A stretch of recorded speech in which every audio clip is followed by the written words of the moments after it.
नमस्कार, जॉब से टनल के विशेष पेशकश में आप तमाम लोगों का स्वागत है। सबसे पहले स्क्रीन पे आप इस ऊपर के कटिंग को देखिए, फोटोग्राफ्स को। इसमें कहा जा रहा है कि पूरे देश में 24 लाख पोस्टें खाली हैं। बताते चलिए आपको कि ऐसे में 24 लाख पोस्टें खाली हैं। जिस न्यूज़पेपर ने इस न्यूज को छापा है वो काबिलियत तारीफ है।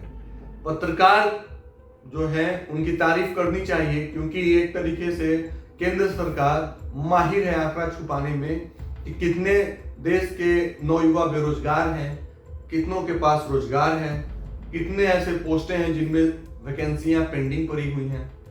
इन सब के बीच में अगर कोई अखबार हिम्मत दिखाता है, जहमत दिखाता है इस तरह के न्यूज को छापने की, तो दिल से सलाम है उन्हें। एसएससी जीडी के कैंडिडेट्स दिल्ली में प्रोटेस्ट कर रहे हैं रोजगार के लिए।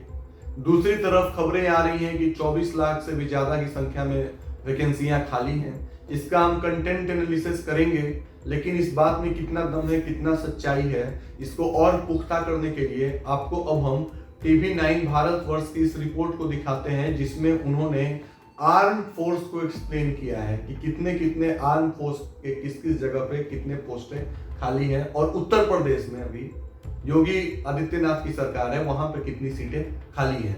तो सबसे पहले आप इस न्यूज चैनल के न्यूज को देखिए।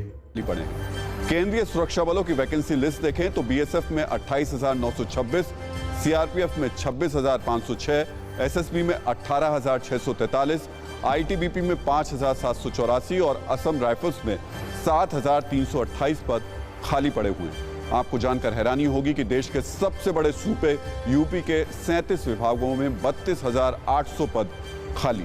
तो आपने TV9 भारतवर्ष की छोटी सी वीडियो क्लिप को देखा। बताते चले आपको कि ऐसे में 24 लाख सीट जो है वो खाली है, मतलब रोजगार के लिए वैकेंसियां, पोस्टें हैं जो पेंडिंग में है, जिसमें से शिक्षा, चिकित्सा और आर्म फोर्स, इन सभी जगह पे सीट वैकेंट है। रेलवे में भी सीट वैकेंट है। लोगों का ये कहना है कि सबसे ज्यादा शिक्षा के क्षेत्र में सीट वैकेंट है। लगता है कि सरकार शुरू से ही सरकार की चाहत रही है कि लोगों तक शिक्षा पहुंचाई ही ना जाए। लोग पढ़ेंगे लिखेंगे नहीं तो वो सवाल ही नहीं पूछेंगे। तो ये पूछना चाहिए कि एक तरफ देश में बेरोजगारी का इतना भयावह मंजर है। हमने इसी प्लेटफॉर्म से आपको राजस्थान के काकरी डोंगरी का न्यूज दिखाया था, जिसमें हमने कहा था कि कैसे वहां पे पुतला बना करके लोग फांसी लगा रहे हैं। बताते चलिए आपको कि हमने ये भी कहा था कि देश के प्रधानमंत्री नरेंद्र मोदी के जन्मदिन के दिन बेरोजगार दिवस को मनाया गया। फिर हम आपको बताते चले कि हमने ये भी कहा था कि उत्तर प्रदेश के मुख्यमंत्री योगी आदित्यनाथ के जन्मदिन के दिन भी बेरोजगारी दिवस के रूप में मनाया गया, और कहा गया कि योगी रोजगार दो। ट्विटर पे ट्रेंड भी हुआ, मिलियंस में लोगों ने उस पर ट्वीट किया। तो ये जो गुस्सा, आक्रोश है रोजगार को लेकर के, हमें पता है कि कितना अहम है, लेकिन हिंदुस्तान के मेन स्ट्रीम मीडिया में ये कोई खबर ही नहीं है। तो मेन स्ट्रीम मीडिया में ये खबर इसलिए नहीं है क्योंकि साहब के इशारों पे जिस चैनल को चलाया जा रहा हो, वो चैनल के सर्वे सर्वा साहब के कार्यकारिणी पे सवाल कैसे खड़ा कर दें। अगर वो सवाल खड़ा करेंगे तो साहब की असलियत जनता के सामने आ जाएगी। जनता के सामने जब साहब की असलियत आ जाएगी तो जनता, जिन्होंने साहब को साहब बना दिया, फिर वो साहब से सवाल पूछने लगेंगे। साहब के पास कोई जवाब नहीं होगा। इसीलिए साहब के जो सर्वे सर्वा लोग हैं, साहब के जो चाहने वाले हैं, जो लोग न्यूज चैनल को चला रहे हैं, वहां पे ये खबर को नहीं चलाएंगे, क्योंकि उनको साहब की छवि से प्यार है। वो ईमानदारी के साथ साहब की छवि को बचा रहे हैं। लेकिन अगर 5% भी ईमानदारी वो अपने प्रोफेशन के साथ निभाते तो यकीन मानिए कि उनको किसी को भी लोग आपत्तिजनक, अमर्यादित शब्दों से नहीं सुशोभित करता। आपको अच्छे से पता है कि पत्रकारों को क्या कहा जाता है आज के समय में। यही कारण है जिसके बदले में पत्रकारों को, एक पत्रकार के कारण पूरी पत्रकारिता को बदनाम किया जाता है। पूरी की पूरी पत्रकारिता खराब नहीं है, काम करने वाले पत्रकार खराब हैं। हाँ, उनमें से एक मैं भी हूँ। हो सकता है कि कल मेरा भी ईमान डगमगा जाए, लेकिन अभी आज इस प्लेटफॉर्म पे, इस जगह से बोल रहा हूँ।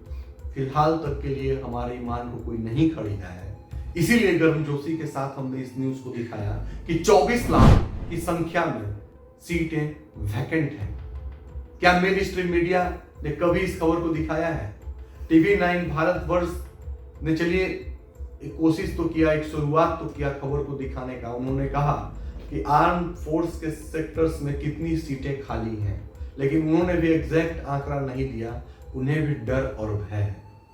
लेकिन बात जो कुछ भी हो, हमारा काम है सरकार की कड़ी आलोचना करना, सरकार के विरोध करना, लेकिन इसका मतलब ये नहीं है कि हम साहब से नफरत करने लग जाए। हम नफरत साहब से नहीं करते हैं।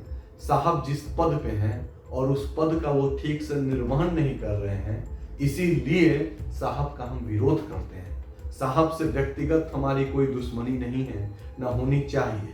साहब एक प्रतिष्ठित पद पे हैं, तो उस पद की गरिमा को ध्यान में रखते हुए उस पद के लिए सभी को सम्मान होना चाहिए।